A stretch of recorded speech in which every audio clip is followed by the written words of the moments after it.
일베는 고사하고 노무현 대통령 살아생전에 태어나지도 않았던 분들인데. 그쵸. 근데 이 사람들이 했던 그런 무섭노라고 하는 이 세 단어, 세 글자짜리 말 하나를 가지고 나라를 아주 뒤집어 놨습니다. 예. 이거 좀 어떻게 보시나요? 아니, 와 그러노? 도대체. 와이라노! 와 이라노 도대체. 아니, 와이라노 이것도 사실 그 조국 집회할 때 그 친민주당 성향의 그 뭐 가수라고 하는 분이 또 와이라노 뭐 이런 노래를 또 그쵸. 불렀다 예. 또 하시잖아요. 예. 아니, 일단은 이거 좀 웃고 떠들기 전에 뭐 하나는 꼭 짚고 넘어가야 될 게, 네. 이게 국회의원이 얘기할 거냐는 거예요. 그러니까요. 그러니까 국회의원이나 정치인은 뭐를 해야 되냐면, 조국 대표는 국회의원 아니긴 합니다. 그런가요? 정치, 네. 감옥 갔다 와서 네. 이제 이번에 맞죠. 그러네. 떨어져가지고 하도 그냥 설쳐돼가지고, 아무튼, 예. 네. 결국에 해야 되는 건 뭐냐면, 정치인이 해야 되는 거는 어떠한 정책적이나 아니면 제도적으로 개선을 하고 바꿔갈 수 있는 문제들에 대한 대안을 제기하고 문제 제기를 하는 거거든요. 네. 그런데 누가 버르장머리가 없다거나, 뭐 예를 들면, 아니면 누가 공부를 덜 한다거나, 예를 들면, 네. 뭐 어느 학생이 공부를 더 해야 되는데, 이런 얘기는 본인들의 영역이 아니에요. 본인들의 영역이 아니고, 이런 얘기를 하면 할수록 본인 밑바닥만 드러내는 거예요. 이런 얘기를 하는 이유는 오로지 조국이라는 자가 어디에 한정돼 있는, 이 사고 자체가 어디에 한정돼 있냐면, 키보드 워리어에 한정돼 있다는 거죠. 네. 정치인으로서의 어떤 인사이트나 행동을 하는 게 아니라 이 사람은 오로지 그냥 관심 받기 위해서 그냥 SNS에 올리고, SNS에 명품백을 올리는 거나 조국이 헛소리를 갖다가 자기 헛소리를 갖다 올리는 거는 별반 차이가 없습니다. 네. 똑같은 관종짓에 불과하다. 예, 그 말씀 꼭 드리고 싶습니다. 그 알바생들은 이런 사람이 손님으로 들어오면 진상이라 그래요. 아메리카노도 말 못해요. 아메리카노 하면은 이제 난리 나는 거죠, 이제. 제 고향이 부산이에요. 그러니까 저도 지금은 방송이니까 사투리를 이렇게 안 쓰지만 네. 뭐 KTX 타고 대구 정도 가면은 저도 모르게 사투리가 나와요. 예. 그 뒤에 어미에 녹아붙는 거는 그냥 부산 사람들의 일상적인 언어일 거 아니에요. 예. 네 아버지 뭐 하시노? 에. 이래야지. 그러니까. 그렇잖아. 네 그쵸. 아버지 뭐 하시노? 뭐 저 영화만 봐도 많이 들었던 저도 얘기들이에요. 그러니까. 예. 네. 누가 아버지 뭐 하시노? 아이고 우야노. 그렇죠. 근데 이게 다 노무현이랑 연관된다고? 아유.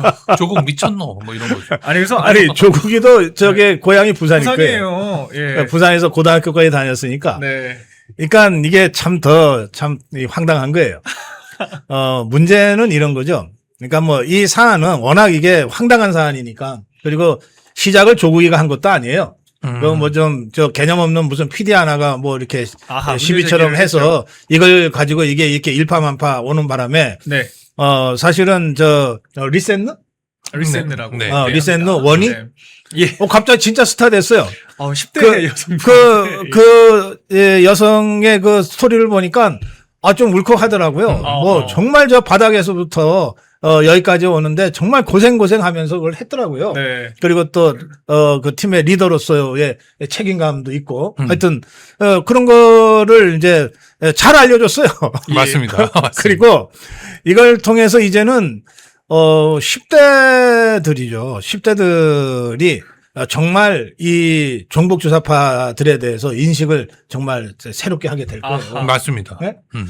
우리가 1230 세대가 뭐 개몽됐다 하지만 대체로 여론조사에는 19세 이상만 이제 조사를 하거든요. 그렇죠. 그러니까는 진짜 10대들 12살, 3살, 17살, 18살의 10대들은 우리가 이 정치적인 평론을 할 때는 논외로 해왔어요. 네. 근데 이제 바로 이들이 각성될 거다. 아하. 그러니까 진짜 저는 이번에 보면서 정치병이 참 무섭다 생각을 한 게, 지금 무섭노만 가지고 얘기하는 게 아니라 또 김부장이라고 하는 또 웹툰에 나온, 그러니까 거기가 뭐 록 아울링이라고 하는 그 간판이 노출되고 아래 뭐 5분 23초라고 하는 자막이 달렸다, 이제 뭐 이런 장면이 있다고 제시를 하면서, 전 몰랐습니다. 5월 23일이 노무현 대통령 이제 서거한 날이다. 그리고 록 아울이라는 게 부엉이 바위를 언급하는 거 아니냐. 근데 이게 알고 보니까 그냥 록 볼링의 볼링장 간판이었던 거고 523이라고 하는 자막은 존재도 하지도 않았다고 하는데, 조국 씨는 지금 이것까지 또 끄집어내가지고 모르겠습니다. 5분 23초 이런 자막을 왜 썼냐. 이 지경까지 갔어요, 그- 박사님. 어지간히 보네요. 저는 전혀 모르는 얘기네요. 이거는 진짜. 제가 네. 노무현이 대통령 되기 전에는 예. 덜어 만난 사이입니다. 그래서 그 노무현이라는 사람의 인품에 대해서는 제가 좀 알아요. 예. 그래서 그 마지막에 극단적 선택을 하기 전에 써놨다는 유서 있잖아요. 네. 그 유서는 노무현의 진심이 담긴 유서라고 저 생각해요. 네. 제가 알던 노무현이면 이렇게 썼을 거라고 제 생각합니다. 네. 그 유서가 잘잘못 따지 마라, 복수하려고 생각하지 마라, 뭐 큰 비석 필요 없다, 작은 돌 하나만 놔라, 뭐 되게 이렇게 돼 있잖아요. 네. 저는요 그 대통령까지 지낸 사람이 극단적 선택을 한 것 자체가 잘못했다고 생각하지만 네. 이 노무현의 그 마지막 유서에는 노무현이라는 사람의 진심이 들어있다. 아하. 그러면 이 노무현의 진심을 보기 좋게 배신하고 배반한 자들이 누구냐? 네. 이게 더불어민주당 종북 민주당. 교사파들이에요. 예. 지금 봉화마을이 그 노무현의 유서와 비교해서 어떻습니까? 완전히 성역화되어 있잖아요. 네. 성역화되어 있잖아요. 이걸 가장 그 두려워하고 싫어했던 사람이거든요. 네. 그러니까 가장 뻔뻔하게 노무현을 배신한 자들이 지금 노무현파리를 하고 있는 거예요. 아하. 사실 저도 워낙 어릴 때였기 때문에 노무현 대통령이 집권했을 시기에 제가 중학생이었거든요. 그런데 그때도 사실 민주당이 노무현 대통령 더 욕했어요. 좌우를 안 가리고 그때 뭐 추미애 날라다녔죠. 이게 다 노무현 때문이다 그러면서 엄청 공격을 맞습니다. 했었잖아요. 맞습니다. 근데 제가 아는 노무현 대통령은 누구보다도 언더독에서 출발을 해서 민주당 비주류에서 출발을 해서 그 기득권 기본적인 뭐 원리 원칙과 같은 고리타분한 것들의 틀을 깨고 그걸 가지고 센세이션을 불러일으켜서 대통령 됐던 사람으로 저는 기억을 하고 있거든요. 근데 지금 민주당이 우리 박사님 말씀하신 것처럼 누구보다 고리타분한 방식으로 성역화를 하고 성역화된 전제 속에서 시민사회에서 나오는 노 표현 하나까지 와.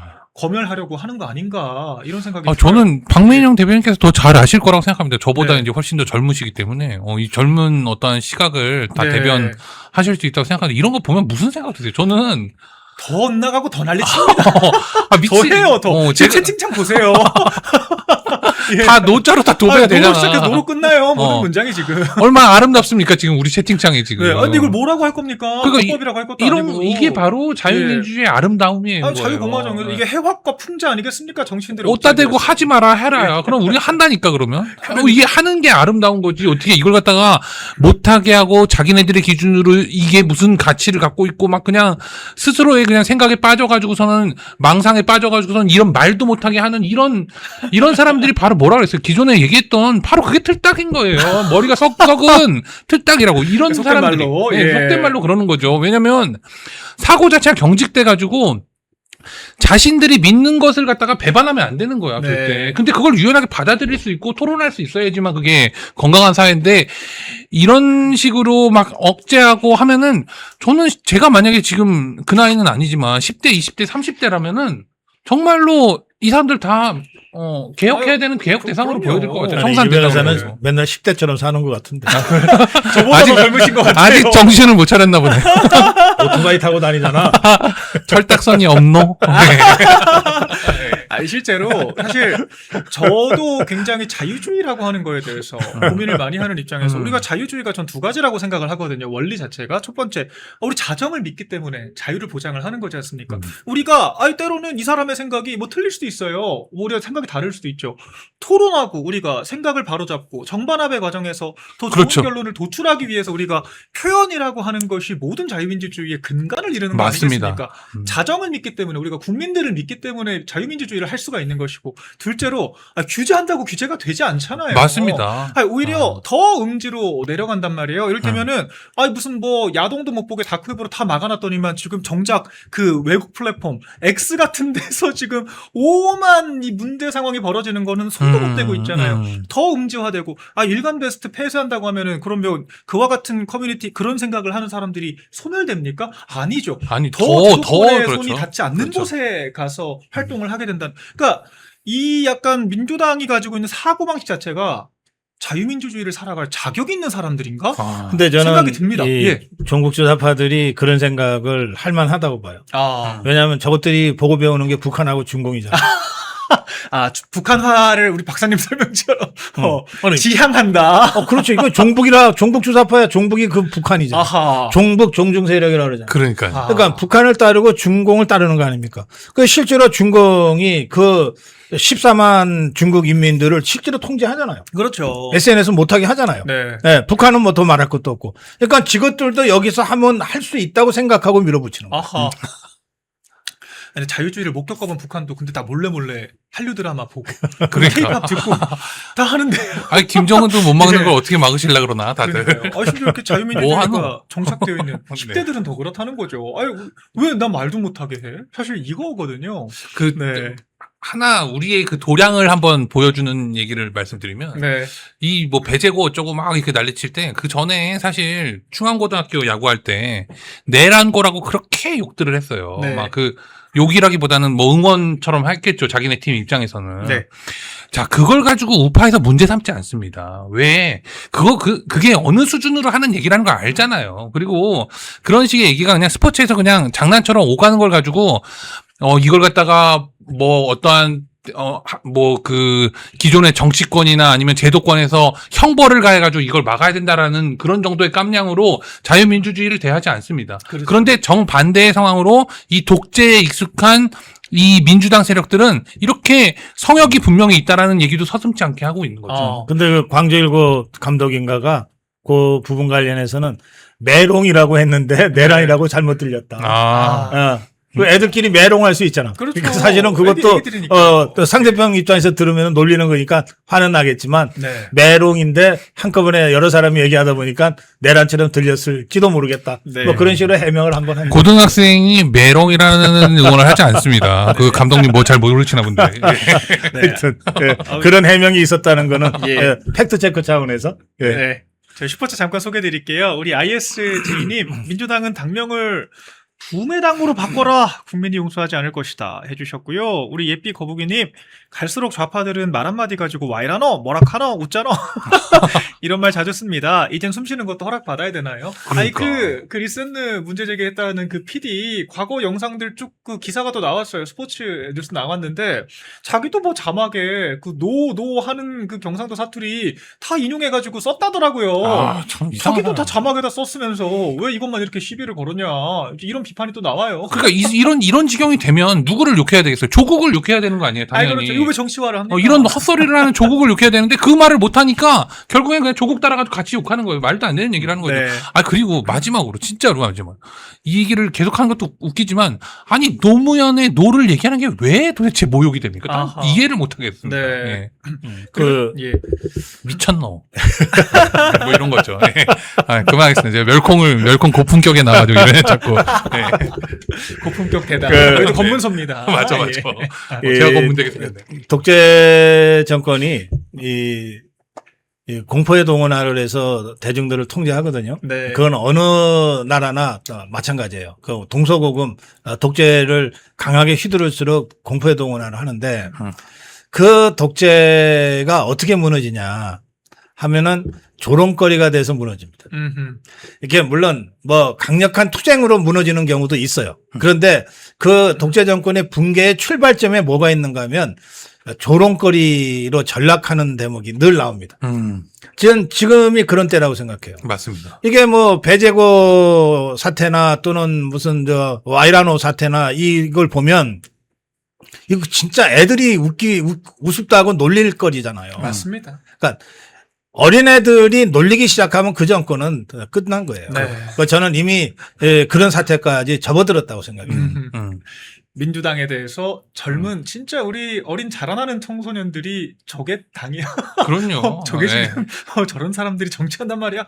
그런 생각하실 것 같다. 설명 주셨고 마지막으로 그럼 자기들이나 좀 잘했으면 좋겠어요. 왜냐하면 자기네들이 뭐 이제 노무현 대통령 뭐 서거했고 성역화가 된 건데 뭐 이렇게 설명을 또 하는 분들도 계신데 그럼 박정희 대통령도 굉장히 안타깝게 돌아가셨지 않습니까? 그럼요. 예, 안타깝게 예. 돌아가셨고 사실 정말 안타깝게 생각하시는 분들이 많잖아요. 그런데 지금 교육부 장관 최규진이라고 하는 교육부 장관은 과거 탕탕절 이런 말 써서 또 논란이 됐거든요. 그 뭐 여학생 따귀를 때렸다 그래서 청문회 때부터 아주 난리가 났던. 근데 기어이 부총리로 임명을 했어요, 이재명이. 자기네들은 그 전직 보수 정권의 대통령이었던 박정희 대통령 이 사망에 대해서 탕탕절 이따위 혐오 표현 쓰는 교육부 장관이 그것도 심지어 그러니까요. 교육부 장관 앉혀놓고 이거 뭐 어린 학생들한테 너무한 거 아니야? 이렇게 내로남불이야? 또 이런 비판도 있습니다. 예. 저는 이런 기본적인 논란 중에서 가장 좀 뭐랄까 역겹다고 얘기해야 되나? 아무튼 이 혐오 진짜 말 그대로 혐오가 일어나는 그런 지점이 있어요. 왜냐하면 지금 자신들이 그렇게 명백하게 혐오하는 것들 있잖아요. 네. 명백하게 혐오나 증오를 표현하는 그런 표현들이 있단 말이에요. 탕탕절이니 뭐니 하면서 어떤 사람의 죽음, 네. 그냥 일반 사람의 죽음도 그러할진데 당연히 한 나라의 대통령이 서거한 그 사건을 두고 탕탕절이라니 이런 소리를 하는 것도 정말로 화가 나는데 어떻게 5.18에 대해서 몇 마디 무슨 탱크데이니 뭐니 이런 네. 얘기를 하면은 그걸 가지고 혐오라고 얘기를 하는 사람이 본인들이 혐오를 하고 있는 겁니다, 사실은. 예. 본인들이 그냥 숫자를 다 쓰고 그다음에 40대 50대 그냥 밥 처먹고 그냥 권력을 잡고 있다라는 이유만으로 합법자 몽둥이 들겠다 이거 아니에요? 그리고 몽둥이를 네. 들고 그냥 네. 10대 20대 30대를 갖다 혐오하는 것밖에 안 되거든요. 네. 저는 그런 지점은 정말로 뭐랄까 그 국민의힘에서 우리 젊은 자유민주주의 투사들을 이 전사들 국민들을 도와준다는 입장에서라도 반드시 문제제기해야 된다고 생각합니다. 예. 네.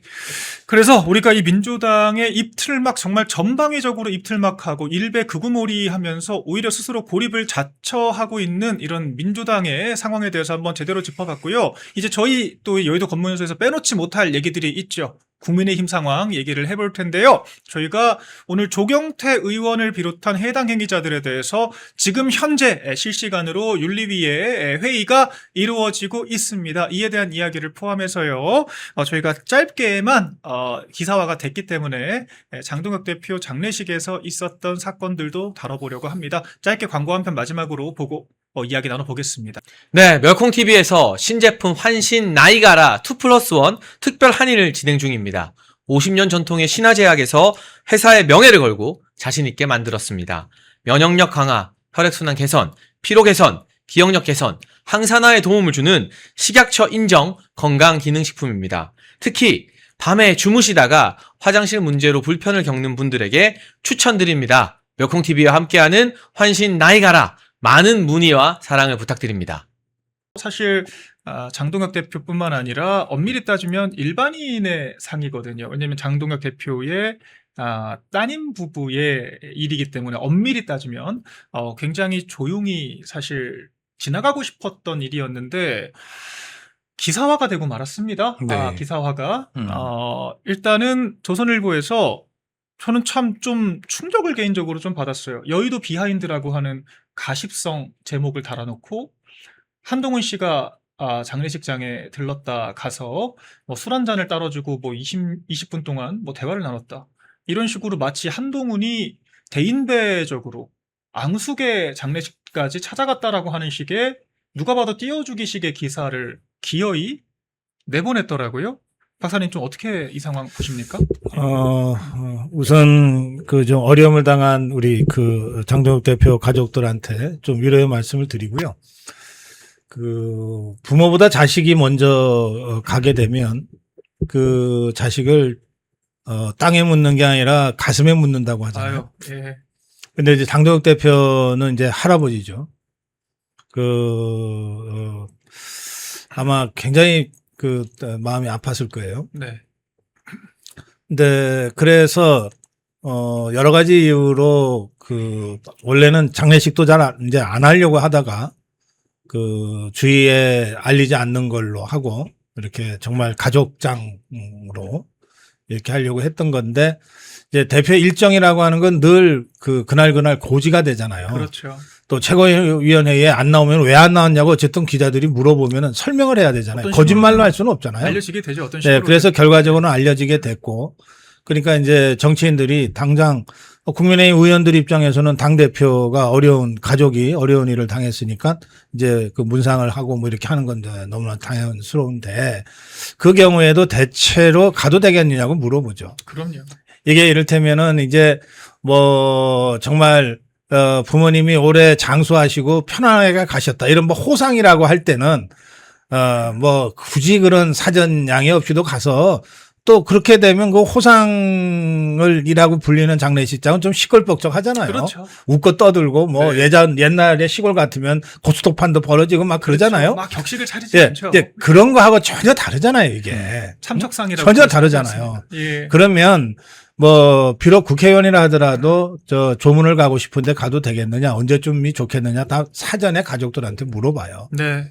이제 그렇게 하는 건데 그 이준석이는 그렇게 했다 그러더라고요. 심지어 이재명 대통령도 그렇게 했다는 네, 거예요. 그렇게 해서 그 이준석이는 그렇게 양해를 구하고 꽤 오랜 시간 거기에 있었던 모양인데 한동훈이는 일체 그런 것 없이 그냥 불쑥 나타났다는 거거든요. 네. 불쑥 나타나서 한 15분, 20분 엉덩이만 뗐다 일어나는 식으로 해서 가면서 언론 플레이를 한 거예요. 언론 플레이를 가기 전에 했는지 갔다 와서 했는지는 모르겠는데 네. 아주 뭐 우연한 건지 몰라도 한동훈이가 나타나기 직전에 기자들이 7, 8명이 있었고 뭐 또 가자마자 뭐 조선일보가 먼저 보도를 하고 그런데 가족들이 언론 보도 자제해달라고 기자들한테 공식적으로 분명히 요청했고 맞습니다. 심지어 그 자리에 있었던 이준석이도 보도 자제를 요청을 했다는 거거든요. 그런데 조선일보가 깼어요. 네. 그러자마자 마치 기다렸다는 듯이 문화일보와 몇 개 신문이 뒤따라가면서 아까 박민영 대변인이 얘기했던 그런 수준으로 제목을 뽑았어요. 한동훈이가 장동혁한테 술을 따라줬다. 또 심야에 한동훈, 장동혁, 이준석 3자가 회동을 했다. 그래서 마치 이런 저런 내용과 맥락을 전혀 모르는 이 당에서는 설명을 안 했으니까 모르는 일반 독자나 일반 국민들이 보기에는 야 이거 장동혁이 가족장을 이용해서 한동훈이 불러서 화해하고 이준석이 불러서 뭐 정치 얘기를 한 거냐라고 오해하기 딱 좋게 만들었어요. 이거 진짜 패륜적인 짓입니다. 네. 이게 제가 조그만 부연을 드리자면 그 자리에도 기자들이 그러니까 저희 이제 정당 취재하는 기자들이 자발적으로 또 오셨습니다. 오신 분들이 계셨고요. 굉장히 차분하고 조용한 분위기에서 장례가 치러지고 있었어요. 그리고 우리 박사님 설명해 주신 대로 유가족도 장독 대표도 심지어 이준석 대표 거기 있는 모든 장례 인원들이 기사화하지 말아달라. 정말 이 가슴이 창자가 찢어지는 그런 지금 심경의 유가족들을 위해 그렇게 당부를 했고 실제로 사후적으로 한 이틀 동안은 그래서 기사가 안 나왔어요. 그래서 그 자리에 한동훈 씨가 등장했을 때 이거 기자들이 정확히 시간 체크를 했답니다. 10시 14분경 와서 10시 30분쯤 나갔다고 해요. 그러니까 길게 잡아야 15분 있었던 겁니다. 모든 동선 다 포함해서 15분이에요. 그렇게 하고 돌아가고 나서 정확히 이틀 뒤에 그 자리에 있지도 않았던 조선일보 기자 2명 맨날 장독 대표 스토커처럼 따라다니면서 그 진짜 악다군이 쓰는 그 두 기자 이혜인 기자, 김영원 기자 있거든요. 스토킹이라는 표현이 좀 불쾌하실 수가 있는데 본인들이 쓴 기사를 좀 헤드라인 찬찬히 둘러보시면 진짜 그렇게 써요. 네. 그 두 분이 쓴 겁니다. 현장에 있던 기자들도 안 썼는데. 그러니까 이걸 보면 이준석도 안 했다. 당대표도 안 했다. 유가족도 하지 말아달라고 했다.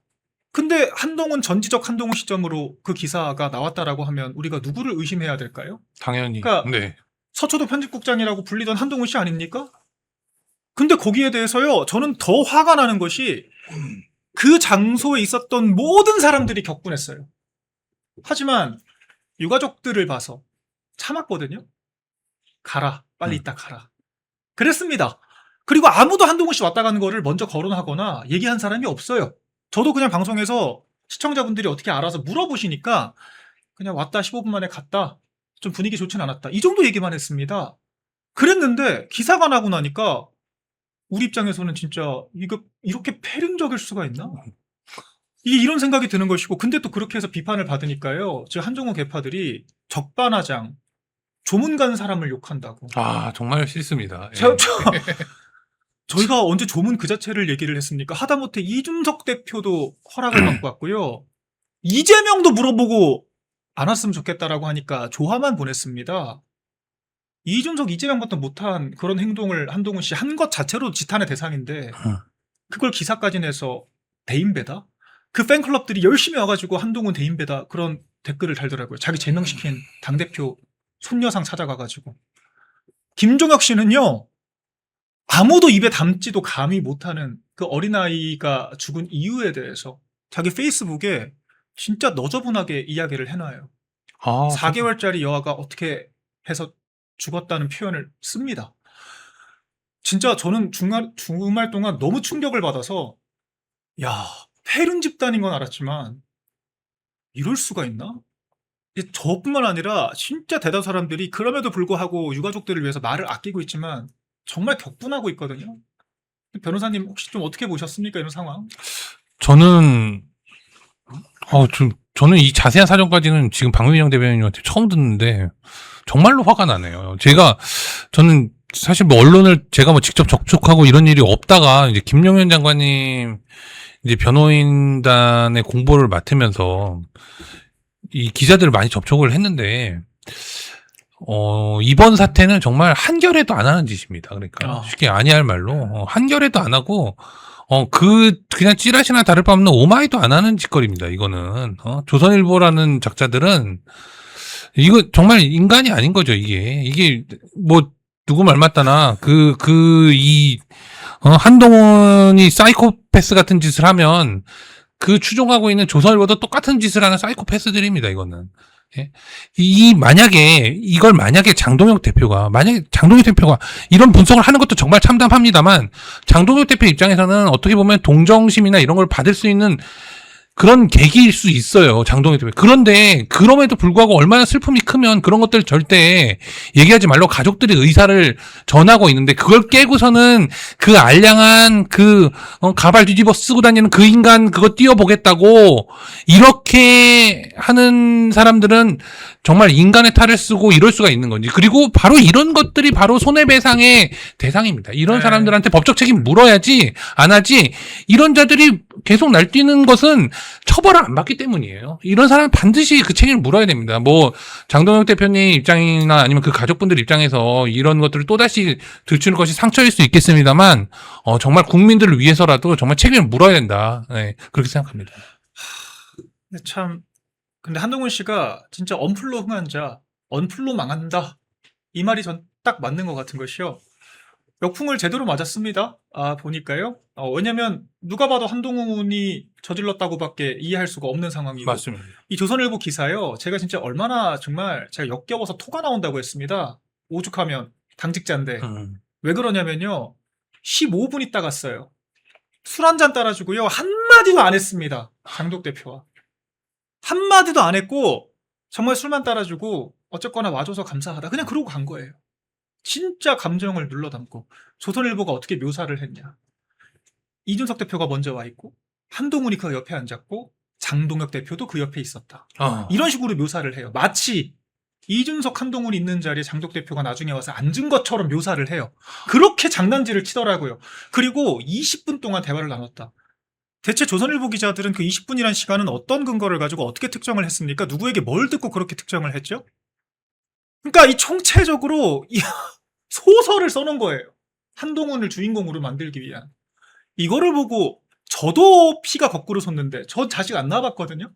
근데 제 입장에서도요, 진짜 인두껍을 쓰고 이렇게 하나? 그러니까 싶은데, 지금 오늘 아침에 저는 최고위 복귀도 바로 안 하셨으면 했습니다.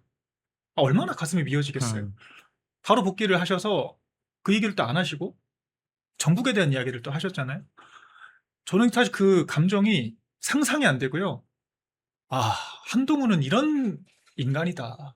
이런 인간. 그러니까 진짜 한동훈 한 번이라도 겪어본 사람들, 그 이름 석자만 들어도 치를 떤다.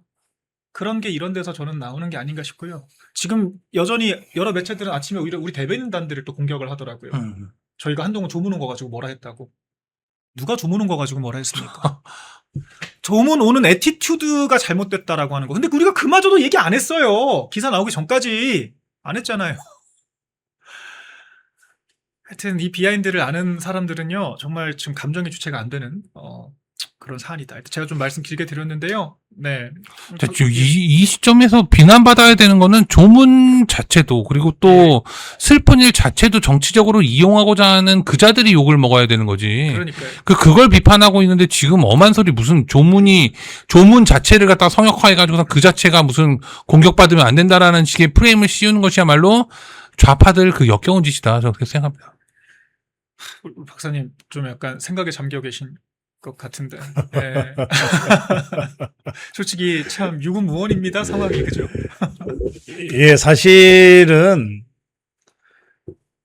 그러니까 우리 정치가 이렇게 된 원인을 조금 이제 소급해서 추적하다 보면 도대체 윤석열 대통령이 어쩌다가 저 한동훈이 같은 것한테 속아 넘어가 가지고 네. 그렇게 되잖아요. 또 거기서 조금만 더 소급하면 맞아, 저 한동훈이 같은 사악한 자한테 박근혜 대통령도 당했지. 그렇죠. 예? 이재용 회장도 당했지. 이런 생각이 들잖아요. 네. 그리고 또 사실 저 한동훈 비대위원장 할 때 우리 국민의힘 당원들이나 자유파 국민들이 대다수가 얼마나 열광하고 환호했어요. 그때 저 한동훈이랑 한 6개월, 한 1년 싸웠는데 저 엄청 힘들었어요. 네. 좌파들하고 싸우는 것보다 훨씬 힘들더라고. 아니 그 이재명, 문재인 세력들하고 싸울 때 그때보다 몇 배나 힘들더라고. 이 한동훈이랑 싸우는데. 그리고 지금도 그 한동훈이를 따라다니면서 마치 한동훈을 신처럼 숭배하는 이런 한탈들이 있잖아요. 그래서 정말 누구 욕할 거 없다. 다 내 탓이요, 내 탓이요, 내 탓이로 소이다. 네. 이 말이 그냥 나도 모르게 나옵니다. 저희가 잘 정리를 해야겠죠. 저는 정리가 정말 돼야죠. 같은 공간에서 같은 공기를 마시고 싶지도 않다. 그러니까 우리 정치에 앞서서 좀 사람이 됐으면 한다. 이런 생각이 거듭 좀 들고요. 그래서 오늘 저희가 그 연장선은 전혀 관련 없는 얘기지만 어쨌거나 지금 징계의 윤리위가 다시 재가동되고 있어요. 저 오늘 멜콩TV 촬영 오는데 오는 길에 이제 기자들이 당사 앞에 이렇게 대기하고 있더라고요. 현재 윤리위 회의가 시작이 됐습니다. 일단은 오늘은 회부된 사람들에 대한 안건에 대해서 윤리위원들이 토론을 하는 자리인 것이고요. 실제로 이제 아마 회부가 되면 그 사람들에 대한 뭐 출석 요구 등이 있겠죠. 일단 조경태 의원이 또 새롭게 부상을 했습니다. 국회 부의장 경선에 나왔는데 조경태 의원이 떨어졌죠. 박덕흠 의원이 국민의힘 경선에서 국회 부의장으로 선출이 돼서 국민의힘 몫의 국회 부의장, 이제 민주당과 협의를 해서 표결을 하는 과정인데 조경태 의원이 민주당 의원들한테 다 전화를 돌려서 박덕흠은 내란 동조했던 사람이다. 내란 동조범이다. 박덕흠이 아니라 우리 당이 뽑은 건 요식행위인 것이고 당내 경선을 요식행위라고 합니다. 나를 뽑아라. 이야기를 했고요. 실제 민주당 원내대표실에서 당시 우리 송원석 원내대표실을 향해서 박덕흠이 그렇다던데 조경태가 문제 있는 사람 같다라고 우리 당의 TO인데 얘기를 했고요. 실제로 이탈표가 민주당에서 20여 표 정도가 발생을 한 사태가 또 있었어요. 이건 뭐 해당 행위를 그냥 숨쉬듯이 하는 정당이 돼버렸습니다. 변호사님? 이번에 꼭 어떻게 정리가 돼야 됩니다.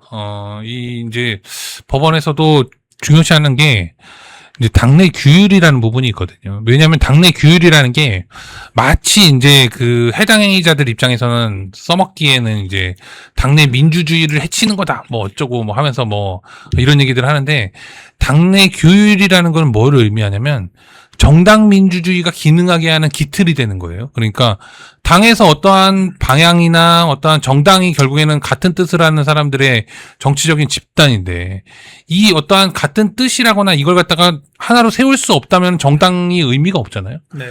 그렇기 때문에 정당 민주주의의 기틀은 사실은 당내 민주주의를 기반으로 한 당내 규율입니다. 그런데 한쪽만 얘기를 하는 거죠. 계속 그냥 나는 이렇게 그냥 헛소리를 해도 당내 민주주의니까 괜찮고, 그 다음에 당 대표까지나 하고 당 대표라는 공식적인 직함에 앉아 있어도 계속 두드려 맞아야만 되는 게 당내 민주주의인 것처럼 계속 호도를 하죠. 이론자들이. 이런 사람들 이번에 정리가 돼야 됩니다. 그렇지 않으면은 어떤 일이 벌어지느냐. 이제 우리 우파 국민들 중에서 이런 조경태 같은 자의 이런 행위를 보고 국민의힘에 실망했다고 하시는 분들이 많아요. 사실은. 네. 그렇지 않습니까? 한동훈 그 떨거지들의 그런 그 잡스러운 요망스러운 행태, 사이코패스 같은 그런 행태 때문에 국민의힘에 실망했다라고 말씀하시는 분 많습니다. 네. 그런데 국민의힘은 그렇지 않거든요. 국민의힘의 당대표가 안 그런데 그런 사람들을 가지고 국민의힘이 비난을 받는 거예요. 결국에는 국민의 지지도 못 받게 되는 게 바로 이자들 때문이죠. 이런 걸 징계하라고 윤리위가 있는 겁니다. 네. 윤리위가 하는 것은 어떤 지난주에도 한번 말씀드렸지만 어떤 법률적으로 명확한 범죄에 해당하는 거는 법원이나 수사기관의 역할이에요. 그럼요. 예. 당내 규율과 당내에서의 품위 유지 의무를 위반한다거나 아니면 해당 행위를 한다거나 이런 것들을 규율하라고 있는 게 바로 윤리위원회입니다. 당에서의 당내 자치주의에 따라서 이 부분은 분명히 정리가 된다. 그렇지 않으면 정당이라고 할 수가 없습니다. 정당으로서의 면모를 다시 세워줄 것을 요구합니다. 네. 저는 지금 제가 중앙당 윤리위의 징계 안건으로 올라가 있을 거예요. 예.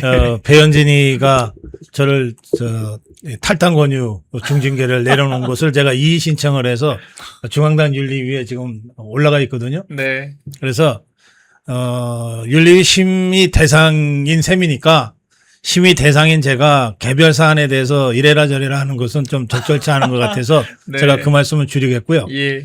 저를 포함해서 이번 중앙당 윤리위가 두 가지 원칙을 확실하게 좀 견지했으면 좋겠다고 말씀드립니다. 네. 첫째, 신속하게 해라. 아하. 이거 시간 질질 끌면 안 된다. 네. 신속하게. 둘째, 엄정하게 해라. 지금 장도영 대표가 병원에서 일주일간 치료하고 나와서 첫 번째 했던 말이 기강 확립이잖아요. 네. 기강 확립이 보수 재건의 출발점이다. 이 기강 확립을 위해서 지금 징계위가 열린 것 아닙니까? 윤리위가 열린 것 아닙니까? 네. 그러면 이 윤리위의 이번 징계는 그 대상자가 누구든 저를 포함해서 누구든 신속하게 징계하고 엄정하게 징계하자. 이 두 가지 원칙을 윤리위가 꼭 지켜주시기를 바랍니다. 네. 오늘 여의도 검문소 또 70분 꽉 채워서 여러분들과 함께 했습니다. 오늘도 아까 한때 8,000명 훌쩍 넘는 분들 이렇게 시청해주고 계시는 거 확인했는데요. 좋아요, 구독 한 번씩 꾹꾹 부탁드리겠습니다. 오늘 두 분 너무 고생 많으셨고요. 짧게 한 말씀씩 하고 마무리 해볼까요? 예, 우리 박사님부터. 네. 네. 77 입틀막법 때문에 걱정들이 많으신데, 네. 지금까지 해오듯이 하시면 돼요. 아하. 좌파 유튜버나 좌파 것들은 허구한 날 입만 벌리면 거짓말하고 가짜뉴스 만들고 공작하고 음모론을 유포해 왔어요. 천박하기가 이를 데 없어요. 근데 우리 자유파 국민들은 저희들 같은 유튜브는 말할 것도 없고 올림픽 공원에 나오시는 우리 자유파 국민들 광화문이나 신촌이나 전국 각각 곳곳에서 집회와 시위를 하시는 우리 자유파 국민들 어떤 분들도 거짓말하지 않습니다. 가짜 뉴스 만들어 가지고 악의적으로 유포하지 않아요. 네. 정확한 팩트를 가지고서 당당하게 비판하는 거거든요. 그렇기 때문에 77 입틀막법이 내일부터 시행된다고 해서 기죽을 거 없어요. 네. 위축될 거 없어요. 위축되고 기죽으면 그게 종북주사파들의 노림수에 우리가 놀아나는 겁니다. 열콩TV는 이재명 정권의 독재에 맞서 행정, 입법, 언론의 자유를 지키기 위해 노력하고 있는 채널입니다. 여러분의 후원은 채널 운영과 대한민국의 진실을 알리는 데 큰 힘이 됩니다. 우리의 자유와 미래를 지켜갈 수 있도록 멸콩 천사에 가입해 주시고 멸콩TV를 응원해 주십시오. 가입 및 후원을 원하시는 분들은 아래 배너의 전화번호나 댓글 링크로 문자 또는 가입 신청해 주시면 멸콩TV 더 좋은 출연진들과 함께 항상 좋은 방송을 만드는 데 큰 도움이 되겠습니다. 멸콩천사 후원 가입 많은 관심 부탁드립니다.